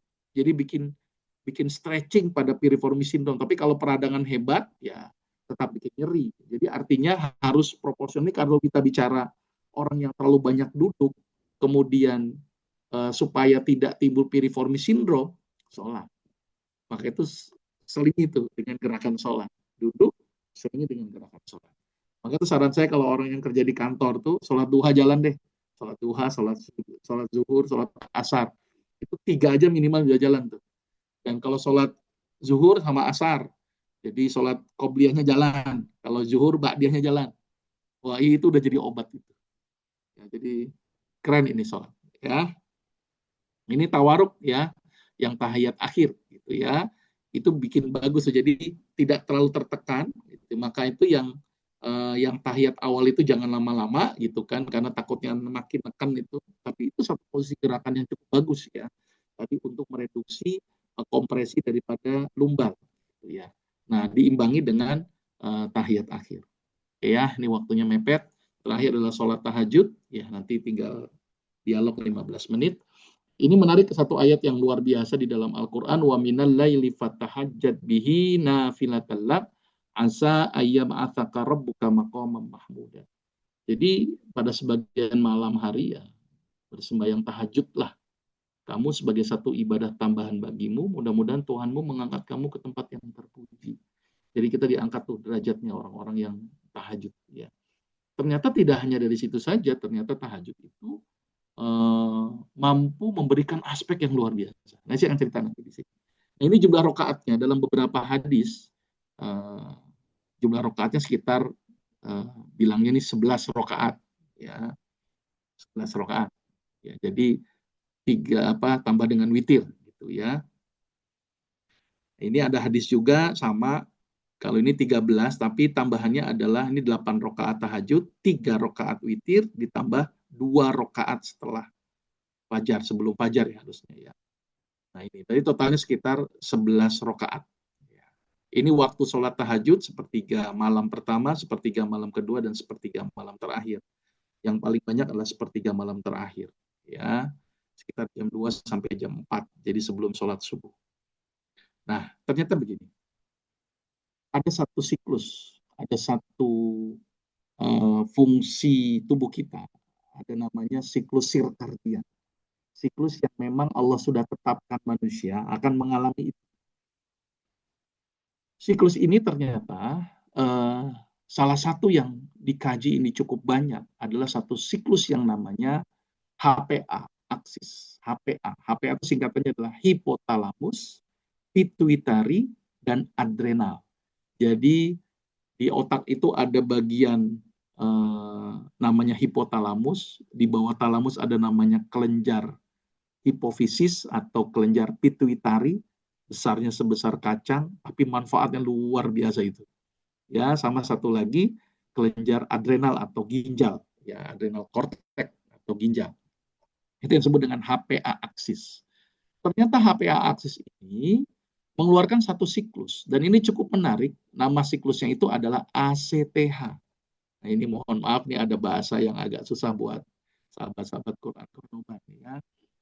ACTH itu adrenocorticotropic hormone yang dia keluar selalu sekitar jam 1 malam, ya, jam 12, jam 1 lah dia sudah mulai keluar, dan peak tertingginya adalah jam 6 pagi.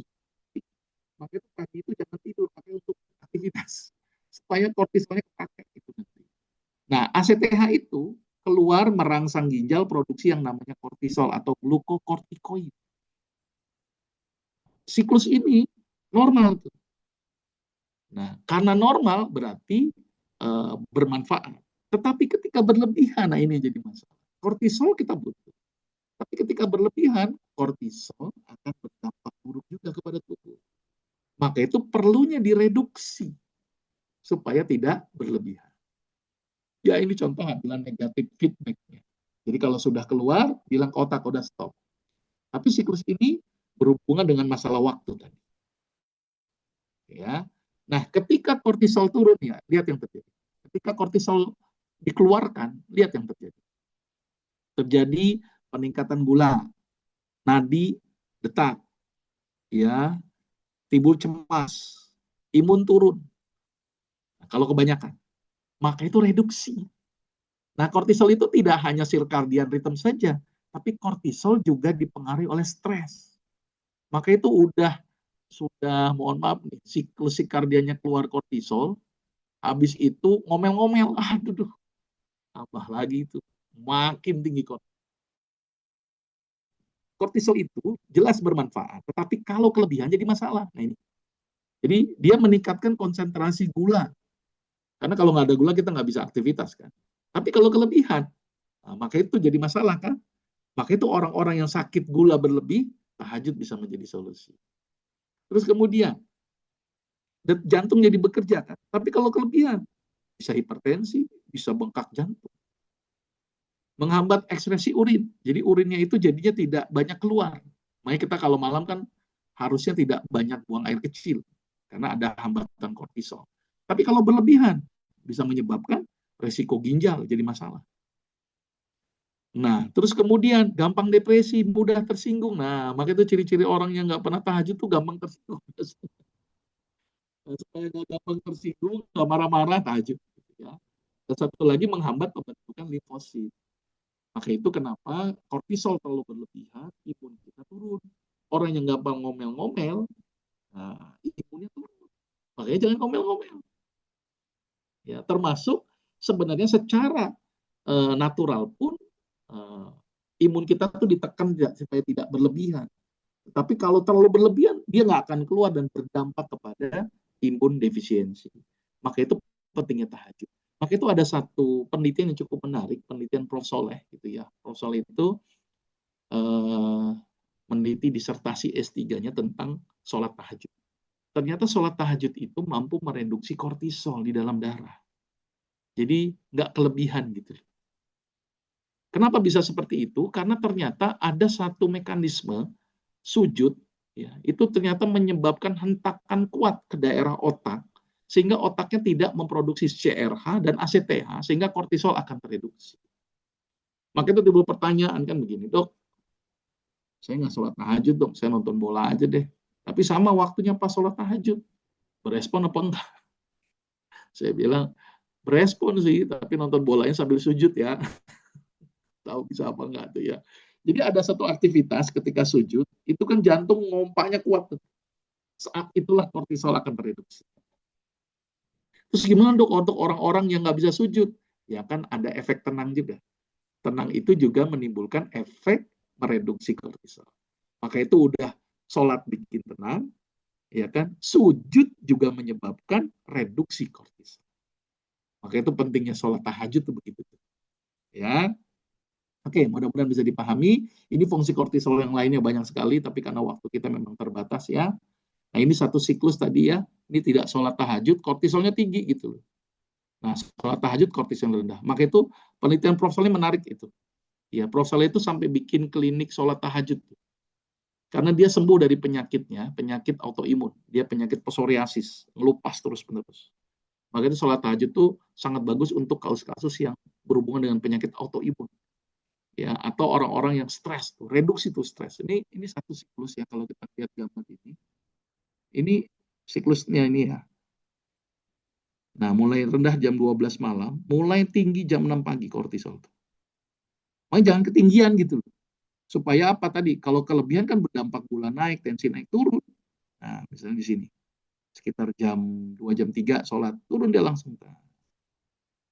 Maka itu sholat tahajud mampu mereduksi kadar kortisol di dalam darah. Ya, ini manfaat sholat tahajud. Oke, mudah-mudahan ini bisa bermanfaat. Ini penelitian saja bahwa tahajud itu mampu mereduksi stres. Jadi kalau nggak mau stres, rajinlah tahajud. Mudah-mudahan bermanfaat. Afwan, ini saya kelewatan waktu, harusnya banyak tanya jawab, tapi saya harus menekankan sholat tahajud ini. Nanti pertemuan selanjutnya tentang tidur ya. Tidur ini menarik. Kenapa harus pentingnya tidur? Karena itu berdampak kepada diri saya kalau kurang tidur. Mudah-mudahan bermanfaat. Satu pesan saya, jangan risaukan sesuatu yang tidak kita miliki, tapi risaukanlah nikmat yang tidak kita syukuri. Mudah-mudahan kita termasuk orang yang bersyukur. Bersyukur juga dengan hadirnya ibadah ini. Dan mudah-mudahan dengan ibadah ini menjadikan kita ini semakin cinta kepada Allah gitu ya. Karena Allah menghadirkan ibadah kepada kita. Dan ini bentuk sayang Allah kepada kita. Jadi kita terima sayangnya Allah dengan kita melakukan ibadah. Mudah-mudahan bermanfaat. Saya akhiri. Assalamualaikum warahmatullahi wabarakatuh. Saya kembali ke Waalaikumsalam. Ustaz. Ya, waalaikumsalam warahmatullahi wabarakatuh. Masya Allah ya, luar biasa. Salat yang sering kita lakukan ternyata menyimpan banyak sekali rahasia. Tentunya buat kesehatan kita. Oke, baik. Tadi ada banyak istilah ilmiah, tapi ini memang perlu disampaikan agar kita juga kajiannya ilmiah, ya, ilmiah sehingga tidak kaleng-kaleng nih ya, Masya Allah. Oke, kita masuk ke pertanyaan. Silakan bagi bunda-bunda yang mungkin punya pertanyaan bisa disampaikan lewat chat Zoom. Nanti kita akan bacakan pertanyaan semuanya ya. Baik, izin saya pilih nih untuk suaranya, untuk pertanyaannya. Oke, kita ambil pertanyaan yang pertama dan ya. Budiana ini ada dua chat Budiana nih. Qadarullah dari Budiana Rahayu setelah mengalami kelumpuhan selama 6 bulan saya tidak mampu lagi untuk duduk iftirosh saat sholat. Pernah dicoba tapi efeknya sakitnya luar biasa di area lutut dan betis. Sudah terapi dan akhirnya sholat hanya dengan duduk dan sedihnya dia duduk tidak bisa melakukan gerakan sujud. Izin dok, apakah solusi lainnya sehingga saya bisa melakukan gerakan sholat secara sempurna? Nggak bisa sujud dokter ya? Bisanya sambil duduk. Ya, Gimana dok? Tafadhol. iya, kalau nggak bisa sujud ya sudah duduk. Kan ajarannya begitu. Nggak bisa duduk, berbaring. Tapi minimal ketika sholat, tenangnya udah dapet. Tenangnya udah dapet. Efek tenang itu menimbulkan efek sehat. Jadi menurut hemat saya, tenangnya saya sudah dapat. Tenang Dan ya. Allah mengetahui kan kelemahan kita. Ya sudah. Insya Allah tenangnya sudah dapat. Tapi Ah, kalau misalnya tidak bisa, jangan dipaksa. Sudah. Semampunya kita. Ya, bahkan kan ibadah sholat juga disesuaikan dengan kondisi kan. Kalau tidak Betul. sanggup, dipaksakan malah zolim kan. Nah, itu jadi bermasalah juga. Nanti Oke. udah datang tenang, kemudian nyeri, malah jadi masalah. Jadi nggak apa-apa duduk, minimal efek tenangnya. Minimal ibu bertakbir begini saja, itu sudah memberikan efek luar biasa itu. Nah, terus dekap di dada seolah-olah ibu mendekap diri ibu. Itu sudah bikin efek tenang. Minimal 2 aspek itu. Betul-betul. Kira-kira begitu. Tapi risau karena nikmat yang tidak kita syukuri. Jadi ibu kalau bisa nikmat takbir, takbir maksimalkan ya. Nikmat ruku maksimalkan. Wah ini luar biasa nih kata-katanya. Oke, Dak, ini ada yang bertanya ke wudhu sangat luar biasa manfaatnya. Nah, pertanyaan apakah berbeda jenis air wudhu yang kita gunakan? Ya, ada air hujan, air sumur, air misalkan air laut. Ngefek nggak dok airnya untuk kita gunakan? Saya belum melihat penelitian berbagai jenis air ya, belum melihat. Yang ada penelitian tadi, ketika terkena air, ya kemudian diseka. Nah, itu. Ya, tapi kalau apakah beda antara air hujan, air laut, air sungai? Mungkin saja beda, mungkin ya, saya belum tahu ini. Ya, kalau air laut mungkin karena lebih aman steril, mungkin lebih aman gitu ya dibanding dengan air kali gitu ya, yang mungkin kontaminasinya banyak. Tapi kan tergantung, kalau kalinya nggak kontaminasi aman. Air hujan juga begitu. Kalau air hujan itu banyak zat-zat yang mengandung toksik gitu ya akibat karbon ya, karbon karena kendaraan, kemudian pakai wudhu, sama hujan di daerah yang benar-benar nggak ada polusinya, itu akan berbeda juga pasti. Ya, karena kalau polusi banyak, maka kualitas air hujannya jadi buruk. Jadi hujan asam kan. Lain dengan hujan yang tidak ada polusinya. Ya, jadi hujannya hujan bersih. Itu juga akan berbeda pasti. Ya, ini logik sederhana saya. Pasti akan berbeda. Air yang terkontaminasi sama tidak terkontaminasi pasti akan berbeda. Tapi belum sampai ada tuh penelitian jenis-jenis air akan meningkatkan kualitas daripada kesembuhan dari suatu pengobatan dengan berwudu ya, tapi saya belum menemui itu aspek itu. Yang pasti air yang paling bagus adalah air yang steril, yang bersih, yang dipakai untuk kegiatan wudu kita. Jangan air yang kotor gitu kan. Kotor itu banyak takutnya nazis, ada kuman kan gitu. Harus yang ngilangin kuman malah nambah kuman. Begitu Ustaz Awan. Oke, baik kita lanjut nih. Dari Bu Retno Wafi, bagaimana dengan peran olahraga dalam Islam, dok? Baik olahraga beban otot, kardio dan lain-lain. Mohon arahannya olahraga yang perlu dilakukan. Apakah cukup dengan sholat?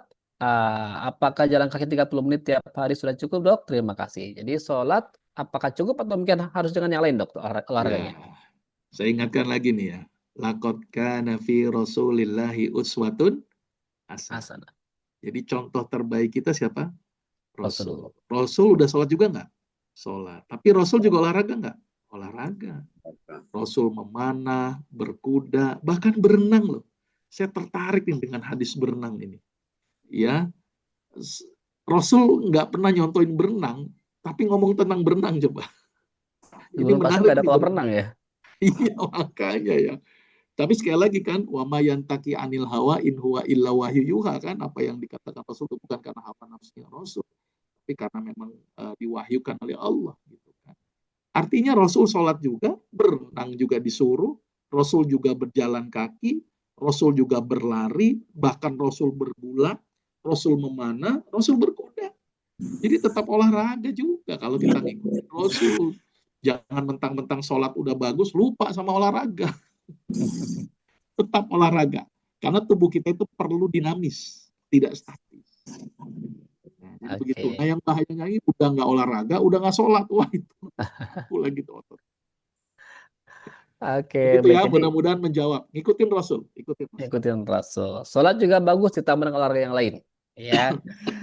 Yang tidak berlebihan. Oke, pertanyaan berikut dari Bang Abdul Hadi. Assalamualaikum, dok. Apakah kejang, GERD, tinnitus pasca trauma atau kecelakaan bisa disembuhkan? Ya. Tergantung dulu ya, tergantung juga. Kalau memang sudah kelainannya anatomis gitu, ya, anatomis itu sudah cukup sulit ya, cukup sulit saya bilang. Bukan berarti tidak ada kemungkinan gitu ya. Tapi struktur itu sangat berpengaruh gitu ya. Jadi saya ngelihat dulu nih bentuk kelainannya, tinnitusnya karena faktor kerusakan anatomis, kayak misalnya anatomis itu misalnya gini, tulangnya udah patah, hancur atau hilang gitu kan nggak mungkin ganti tulang yang lain gitu kan. Ya jadi secara anatomis sudah tidak memungkinkan, ya berarti akan sulit. Ya kayak misalnya gini, anatomisnya ekstrimnya nih, dok, misalnya mata saya satu coplot keluar pluk misalnya, bisa nggak dok itu sembuh? Ya anatomis ya, harus diganti mata lagi, kayak kira-kira begitu tuh anatomis ya. Jadi dilihat kalau anatomis memang cukup sulit gitu ya untuk kesembuhan. Allah lah, Oke. kira-kira begitu. Baik, memang enak ini kalau yang sifatnya personal, keluhan personal, datang langsung ke prakteknya Pak Dokter Agus. Langsung disampaikan dan juga disarankan dengan saran yang luar biasa. Ya, oke, pokoknya nanti jangan sampai kelewat ya. Ini ilmunya dapat dan juga hadir di klinika beliau. Baik, ini juga ada pertanyaan nih. Eh, ada Bu Rio Danieli, ini sifatnya pribadi juga. Tadi yang nggak bisa sempurna sholat, sudah dijawab juga ya. Tadi sempurnakan yang kita masih bisa bergerakan sholatnya. Yang nggak bisa jangan dipaksakan. Yang penting dapat ketenangannya. Nah, Ya, tadi Bu Nur, izin bertanya dokter, bagaimana dengan wudhu untuk wanita yang sedang haid? Apakah ada efeknya kepada tubuh? iya, wudhu nggak dilarang untuk orang haid kok. Boleh. Malah bagus kan tadi efek wudhu, kumannya berkurang, imunnya jadi aktif, datang ketenangan, lebih konsentrasi, lebih bugar. Jadi boleh untuk orang haid, bagus. Ya, saya tidak larang berwudhu gitu kan. Bahkan berwudhu itu bikin kulit kita lebih cerah kan. Ya, dan beda itu nanti orang yang berwudhu sama nggak berwudhu nanti di hari akhirat nanti. Ya, jadi daripada misalnya kulit kita itu dicemari dengan sesuatu yang buruk, ya mendingan berwudhu ya. Nah, reduksi itu penggunaan kosmetik yang berlebih ya, karena akan berdampak buruk buat kulit kita. Itu kira-kira begitu. Nah ini menarik dok, menarik. Tadi tentang efek kosmetik dan juga berwudu nih ya. Ini kira-kira zaman sekarang kan perempuan tuh pengen tampil cantik sehingga perlu banyak yang ditempelkan gitu dokter ya. Dan kayaknya sih umum ya rata. Pengennya memang ada hal-hal yang harus tempelin nih ke wajah nih. Ini gimana yang apa namanya yang bagus tuh yang seperti apa dok? Karena sekarang kayaknya nggak enak kalau nggak pakai kosmetik dok. Seperti apa stabil apa namanya bagusnya seperti apa dok? Antara wudhu sama kosmetik yang diperbolehkan. Mohon maaf nih, mudah-mudahan nggak menyinggung ya, mudah-mudahan ya. Dia tampil cantik untuk siapa dulu? Ya kan? Kalau seorang istri kepada siapa? Untuk Suaminya suaminya. kan. Ya, makanya tujuannya untuk apa dulu dia tuh? Supaya biar dilihat orang cantik ya, berarti kan ngumbar kehormatan dia kan. Jadi tujuannya apa? Ya. Yang kedua, saya cuma khawatir saja, ini kekhawatiran saya.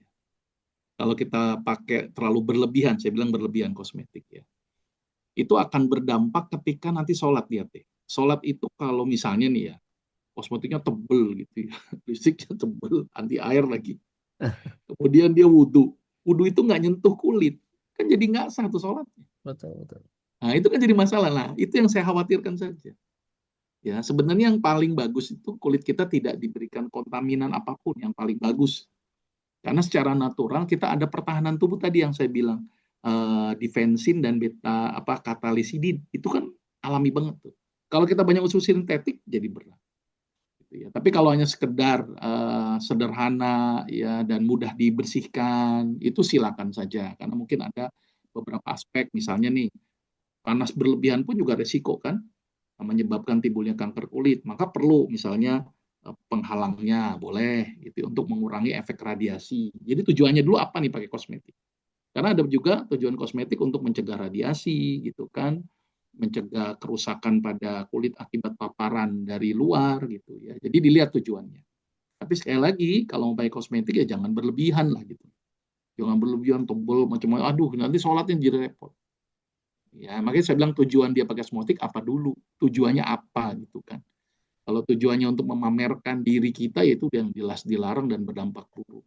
Tapi Tapi kalau tujuannya kesehatan, misalnya mencegah paparan, mencegah kerusakan, sah-sah saja gitu ya, selama tidak menggunakan kosmetik yang haram. Tapi kalau bicara yang paling bagus nih, kalau bicara bagus ya, kalau tujuannya untuk mencegah paparan tuh, bagus tuh pakai apa tuh? Niqab Niqab. gitu ya. Itu nggak ada paparan gitu. Terus wudhu, itu bagus banget itu kalau bicara bicara bagus gitu ya. Karena dia udah menutup semuanya kan. Jadi aman tuh, nggak ada kontaminasi dari sinar UV, kemudian kontaminasi itu Anda tidak ada paparan ke kulit kan dengan unsur-unsur sintetik. Nah, reduksi sintetik. Cuman yang harus saya garis bawahi tadi ketika sholat, ketika ini kosmetik yang berlebihan kan ribet itu wanita tuh. Harus bersihin dulu, baru sholat kan. Nah, ya kalau optimal, kalau nggak optimal masih nempel bedak-bedak, wudhunya nggak nempel kan jadi nggak sah. Nah, itu yang perlu diperhatikan aspek kosmetik. Janganlah berlebihan dalam berkosmetik dan tujuannya untuk apa, itu yang paling penting. Iya, Begitu Mas iya, jadi Wawan. Ini nggak boleh kenapa Mas Wawan berlebihan. kok tiba-tiba nanya kosmetik? Iya, betul ya. Saya teringat karena jangan khawatir kalau mungkin sekarang kan nggak banyak aktivitas di luar ya, banyak kan di depan kamera. Udah ada filter kok, bisa cantik sendiri ya, nggak usah pakai kosmetik.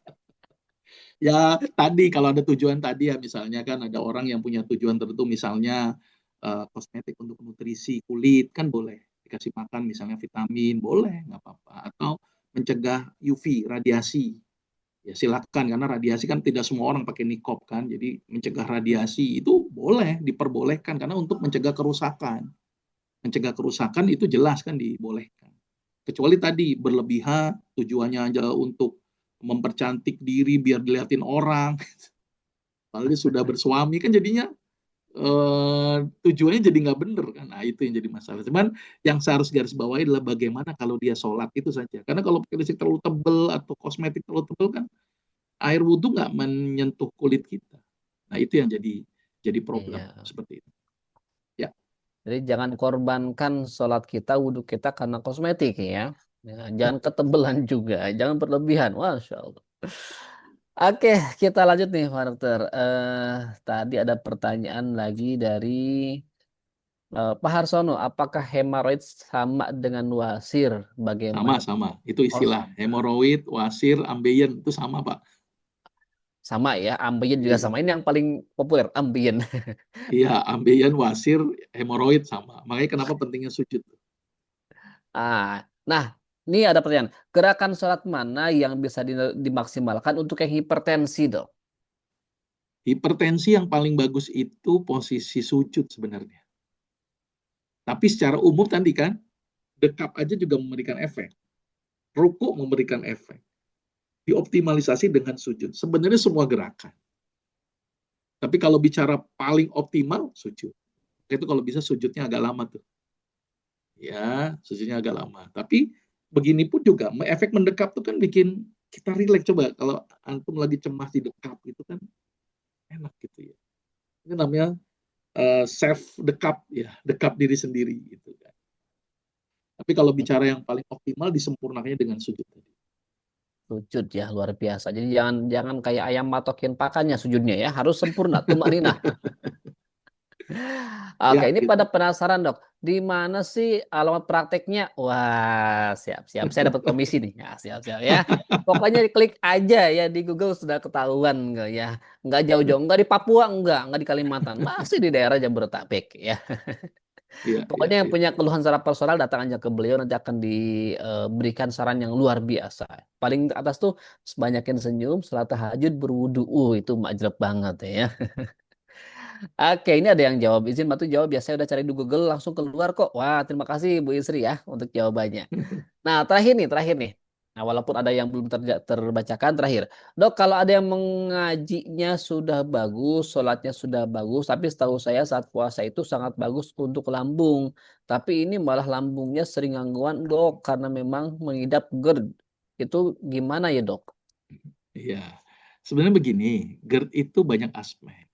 Ya. Makanya tadi saya bilang, ibadahnya bagus, tilawahnya bagus, tahajudnya jalan, sholatnya tumanina, gitu kan. Tapi makanannya nggak diperhatikan. Itu jadi nggak benar juga kan, Islam itu harus secara holistik ya, keseluruhan. Karena bisa ingatkan, Falyan zuril insanu ila ta'ami. Mungkin ketika buka, mohon maaf ini ketika buka. Kan banyak nih di antara kita, misalnya makan gorengan plus cabai misalnya. Kolak, minumannya dingin. Bayangin coba, pedas, santan, susu, dingin. Udah tuh aktivasi itu asam lambungnya berlebih. Sehingga akan berdampak apa? Asam lambung kebanyakan. Ditambah lagi makan yang kebanyakan ketika buka. Langsung aja berdampak over distensi makan. Nah, ini sudah saya kaji tuh pada pertemuan pertama. Mungkin dilihat aja YouTube-nya. Ya, YouTube-nya yang tadi kajian pesantren mulai kan sudah ada tuh. Dilihat saja nanti. Itu saya jelaskan secara detail. Ternyata banyak masalah di bulan Ramadan timbul fitnah akibat pola buka kita yang bermasalah. Bukan puasanya. Ternyata kitanya yang salah. Ya, harusnya tubuh itu ketika lagi lapar perlu adaptasi. Ya, jangan langsung over gitu. Nah, itu saya sudah terangkan di YouTube tentang puasa. Nanti mungkin di-share lagi aja Ustadz Wawan di grup gitu kan, tentang puasa, tentang Quran, tentang pola makan. Nah, hari ini tentang sholat. Nah, 2 pertemuan terakhir Oke. nanti bicara tentang pola tidur dan tentang Herbal. herbal. Nah, ini menarik nanti untuk 2 Lengkap pertemuan terakhir. banget ini ya. Kira-kira begitu. Allah. Oke. Insya Allah untuk rekaman sudah ada. Silakan kalau misalkan yang nggak masuk grup, diklik aja di YouTube Quran Cordoba itu channelnya. Nanti ada kajian selama 3 kajian ya. Nah, nanti yang keempat akan kita upload setelah kajian ini selesai. Untuk Pak Sudartono ini nanti sudah dibahas di pertemuan yang kedua ya. Nanti bisa di-share, dilihat rekamannya.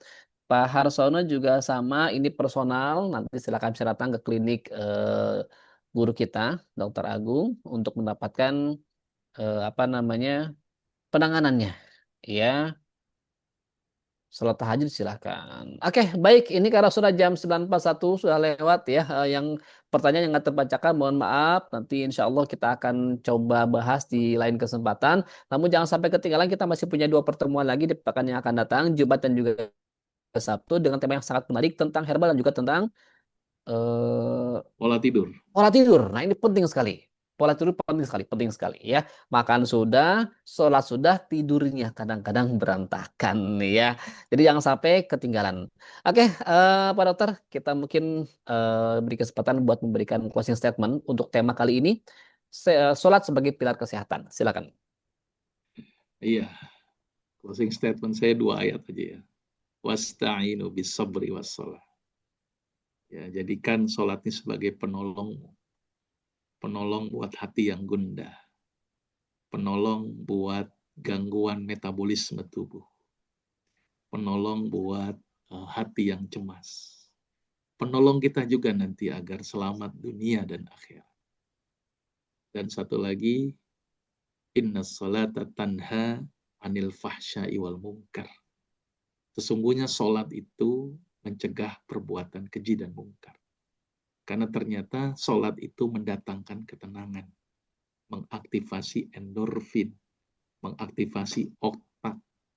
Jadi kalau sholat kita benar, maka kita akan timbul perasaan bahagia.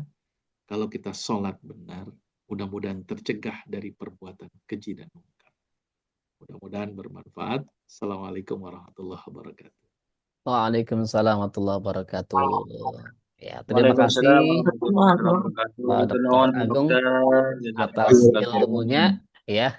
Dan info nih dari Bunda Ari, info dari Bunda Ari dari Quran Cordoba, insya Allah Dr. Agus akan hadir di Bandung tanggal 7 Maret di acara World Quran Hour. Jadi silakan yang di Bandung dan mislinya datang ke Masjid Pusdai ya, kalau tidak salah. Pusdai tanggal 7 itu ada acara 1 jam bersama Al-Quran, dan nanti Dr. Agus ya akan datang ke sana untuk memberikan banyak hal ilmunya. Jadi jangan sampai ketinggalan. Ya, tanggal 7 Maret 2026 ya. Baik, alhamdulillah telah berakhir rangkaian eh, belajar kita di kesempatan pagi hari ini. Mudah-mudahan yang belajar hikmah sholat untuk kesehatan, yang sholatnya rajin lebih sehat lagi. Yang sholatnya bolong-bolong, ayo rutinkan sholatnya. Karena sholat ternyata luar biasa untuk kesehatan kita. Dan satu hal tadi yang saya catat, ibadah itu dihadirkan untuk memaintain ciptaannya. Itu Masya Allah sekali ya. Jadi Allah menghadirkan ibadah buat mengatur dan juga menjaga ciptaannya. Nggak ada ibadah yang datang kecuali untuk kebaikan buat kita semuanya. Dan insya Allah kita ketemu lagi di hari Jumat Sabtu yang akan datang dengan tema yang sangat menarik tentang herbal dan juga tentang tadi Pola tidur. pola tidur. Wah, ini pola tidur lupa terus ya. Herbal dan pola tidur, jangan sampai ketinggalan. Dan terima kasih buat yang sudah hadir dan terima kasih buat yang sudah menyampaikan pertanyaannya. Mohon maaf gak bisa terbacakan satu persatu, tapi insya Allah ini mudah-mudahan bisa mewakili. Dan terima kasih buat Quran Koroba, ya sukses terus buat Quran Koroba, Bunda Ari, Pak Fahri semuanya ya, Pak Usman semuanya sehat terus. Dan insya Allah kita akan ketemu lagi di kesempatan yang akan datang. Mari sama-sama kita akhir dengan baca hamdalah. Alhamdulillahi rabbil alamin. Rabbil alamin. Subhanaka Allahumma wa bihamdika asyhadu an la ilaha illa anta astaghfiruka wa atubu ilaik. Terima kasih. Assalamualaikum warahmatullahi wabarakatuh. Waalaikumsalam. Terima kasih Pak Dokter. Ya. Izin live.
Untuk menggapai sesuatu yang besar, memang diperlukan perjuangan yang besar, semangat yang besar, dan terkadang masalah yang besar.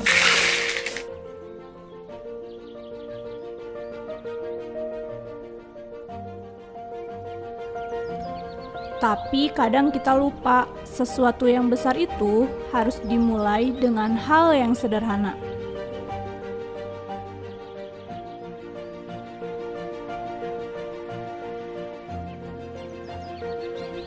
Bismillahirrohmanirrohim. Perlu sebuah inspirasi agar tak salah langkah dan tak salah tujuan.